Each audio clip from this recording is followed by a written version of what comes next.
The crash of thunder shattered the night as Alexander Harrington's fist slammed into the antique vase, shards exploding across the marble floor of his sprawling Manhattan penthouse. Blood trickled from his knuckles, but he didn't feel the pain, only the raging storm inside him, a mania that had driven away everyone he'd ever cared about. Then, in the doorway stood Elias Rivera, his new personal assistant, eyes steady and unafraid, whispering words that cut through the chaos like a lifeline. Elias had only been in Alexander's employ for a week, but already he sensed the undercurrents of the young heir's tormented world. Alexander, at 28, was the scion of Harrington Industries, a tech empire built on innovation and inherited wealth. But his life was a facade cracked by violent outbursts that left boardrooms in stunned silence and relationships in ruins. Diagnosed with intermittent explosive disorder years ago, Alexander's episodes were unpredictable, triggered by stress, betrayal, or the ghosts of an abusive childhood under his late father's iron fist. Therapists had come and gone. Medications dulled the edges, but never the core rage. Yet Elias, a 26-year-old from the bustling streets of Chicago's South Side, brought something different, a quiet strength forged from his own battles with loss and identity. It started innocently enough.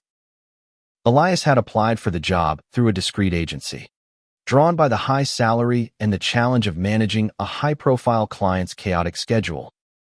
His resume boasted degrees in psychology and business from Northwestern, but it was his personal story coming out as gay in a conservative family, losing his brother to addiction that equipped him for this. On his first day, Alexander had barked orders, his voice laced with barely contained fury over a delayed merger deal. Elias didn't flinch. Instead, he met Alexander's gaze and said, "Let me handle the calls. You focus on what matters." Something in that calm tone pierced Alexander's armor. That night, as rain lashed against the floor-to-ceiling windows overlooking Central Park, Alexander's mania peaked. A heated argument with his COO over email escalated into him hurling his phone across the room. Elias, working late in the adjacent office, heard the commotion and rushed in. "Mr. Harrington," he began, but Alexander whirled on him, chest heaving, eyes wild. "Get out. Everyone leaves eventually, why not you too?" But Elias stepped closer, his voice soft yet firm. "I'm not leaving. Tell me what's really storming inside you." Alexander froze, the fight draining from him as Elias's hand lightly touched his arm. It was the first human contact he'd allowed in months without recoiling. They talked until dawn, Alexander opening up about the pressure of running a billion-dollar company while hiding his sexuality, fearing it would be another weapon against him. Elias shared his own vulnerabilities, the rejection from his parents after coming out, the loneliness of navigating love in a world that often judged. In that vulnerability, a spark ignited, subtle at first, like the first rays of sun piercing storm clouds. The next days blurred into a routine laced with tension and unspoken attraction. Elias managed Alexander's calendar with precision, anticipating triggers like board meetings or family calls from his estranged mother in Boston. When Alexander's temper flared during a negotiation in Silicon Valley via video call from their New York base, Elias was there, a steady presence, guiding him back with a simple touch or a whispered reminder, "Breathe with me." Colleagues noticed the change. Whispers spread about the miracle assistant who tamed the untamable. But romance simmered beneath the professional veneer. Late nights in the penthouse library, surrounded by leather-bound books and the hum of the city below, they shared stories. Alexander confessed his fear of intimacy, how past flings with men had ended in disaster because his mania scared them away. "I'm a monster," he'd say, staring at the skyline. Elias would shake his head, his fingers brushing Alexander's. "You're a storm, Alex." But storms pass, and they water the earth. One evening, After a particularly grueling day, Elias found Alexander pacing, fists clenched over a leaked company secret. Instead of words, Elias pulled him into an embrace, their hearts sinking in rhythm. Alexander's rigid body softened, and for the first time, he allowed himself to lean in, lips meeting in a kiss that tasted of desperation and hope. Their relationship deepened amid the glamour and grit of American high society. Weekends escaped to Alexander's Hamptons estate, where ocean waves mirrored the turbulence in his soul. Elias introduced him to simple joys, picnics on the beach, where they laughed about Elias's childhood dreams of becoming a chef before life steered him elsewhere. Alexander, in turn, showed Elias the world from private jet trips to San Francisco for tech conferences, where they stole moments in hidden alcoves, hands intertwined. But shadows loomed. Alexander's condition wasn't cured. It was managed, and Elias wondered if he was just a bandage on a gaping wound. Jealousy crept in when Marcus Lang, an old flame of Alexander's from college, reappeared as a potential investor. Marcus, suave and openly gay, flirted shamelessly during a gala in Los Angeles, his hand lingering on Alexander's shoulder. Elias watched from afar, heart-twisting, but said nothing until they returned to their hotel suite. Is this what you want? Someone who doesn't see your storms. Alexander's response was explosive furniture overturned in a fit of denial, but Elias stood firm, pulling him close. I see all of you, Alex. That's why I stay. That night, they made love for the first time, bodies entwined in a dance of passion and healing, Elias's whispers calming the aftershocks of Alexander's inner turmoil. As their bond strengthened, external pressures mounted. Harrington Industries faced a hostile takeover bid from a rival firm led by Victoria King, a ruthless CEO with a personal vendetta against Alexander's father.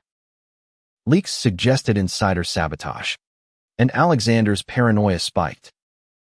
In a boardroom meltdown in Chicago, Elias's hometown accused executives of betrayal, his voice thundering like the Midwest storms outside.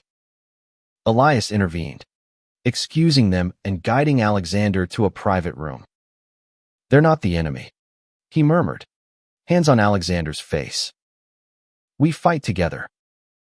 It was in these moments that Elias realized his role had evolved from assistant to partner, lover, and anchor. They visited Elias's old neighborhood, a contrast to Alexander's opulent life. Walking hand in hand through vibrant murals and street markets, Alexander experienced normalcy tacos from a food truck, laughter with Elias's accepting friends.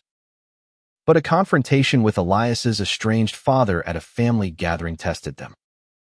The man hurled slurs, igniting Alexander's mania.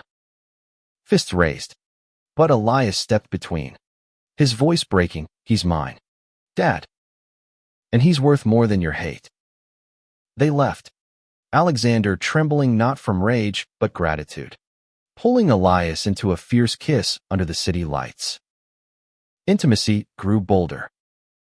In the quiet of Alexander's bedroom, overlooking the Hudson River, Elias was the only one who could sleep beside him without fear. Alexander's nights were often plagued by nightmares, leading to violent awakenings, but Elias's presence soothed them. You're my calm, Alexander whispered one dawn, tracing Elias's jaw. Their lovemaking was a blend of urgency and tenderness, bodies moving in sync, erasing the lines between storm and serenity. Yet, cracks appeared. Alexander's therapist warned that dependency on Elias might hinder true progress. You need to face this alone sometimes, she said during a session in her Upper East Side office. Alexander dismissed it, but doubt seated. Elias, sensing the shift, encouraged independence, joining support groups for those with similar disorders. At one meeting in Brooklyn, Alexander met Jordan Hayes, a fellow sufferer who shared stories of recovery through therapy and coming out fully. Inspired, Alexander began opening up publicly about his struggles, using his platform to advocate for mental health in the LGBTQ+ community. Romance flourished amid advocacy. They attended Pride in San Francisco, hands raised in solidarity. Alexander's speech on stage drawing cheers. Love doesn't just conquer. It calms the chaos within. Elias beamed from the crowd. But backstage, a threat emerged. An anonymous email accused Elias of exploiting Alexander for money, attaching fabricated evidence. Alexander's mania erupted in their hotel. Accusations flying. Is this true? Are you just like the others? Elias's eyes filled with tears. How can you doubt us after everything? He stormed out, leaving Alexander in ruins. The separation was agony. Alexander spiraled, missing meetings, his company teetering. Elias returned to Chicago, crashing with friends, heart shattered. Days blurred into regret. Alexander realized the email was from Victoria Kane, a ploy to destabilize him. He flew to Chicago, standing outside Elias's apartment in the rain. I was wrong. My storm blinded me. You're my everything. Elias opened the door, pulling him inside.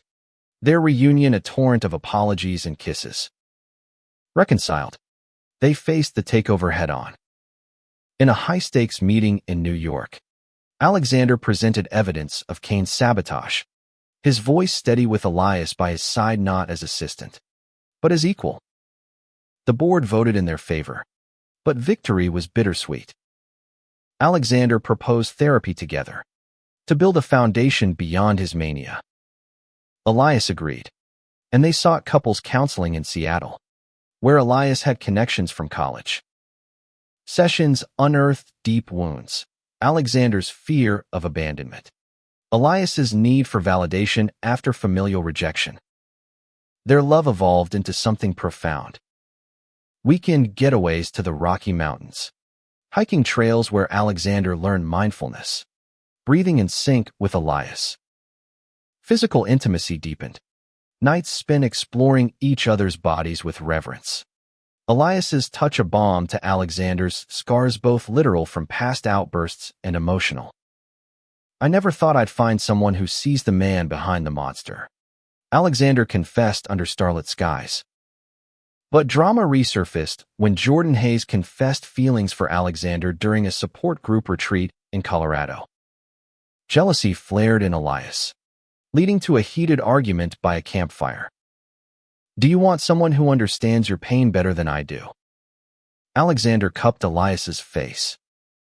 No one understands my heart like you. They made up passionately, reaffirming their commitment. Advocacy became their shared purpose. They founded a foundation for LGBTQ+ mental health, launching in Washington, D.C., with a gala attended by influencers. Alexander's speech moved the room. In a world that demands perfection, love teaches us to embrace the imperfect. Elias stood beside him, their hands linked, symbolizing unity. Personal growth peaked when Alexander's mother visited from Boston, seeking reconciliation. Her initial discomfort with their relationship melted as she witnessed Elias calming Alexander during a minor trigger. You found your peace, she said tearfully. Elias's family followed suit. A tentative dinner in Chicago bridged gaps, with Alexander's charm winning them over. As seasons changed, so did their life. They moved into a brownstone in Brooklyn, blending Alexander's luxury with Elias's grounded style. Mornings started with coffee and kisses, evenings with shared dreams. Alexander's episodes lessened, managed through therapy and love. Elias pursued his passion, opening a small counseling center for queer youth. One autumn evening, in Central Park's golden hues, Alexander knelt. Elias Rivera, you've calmed my every storm. Will you marry me and sleep beside me forever?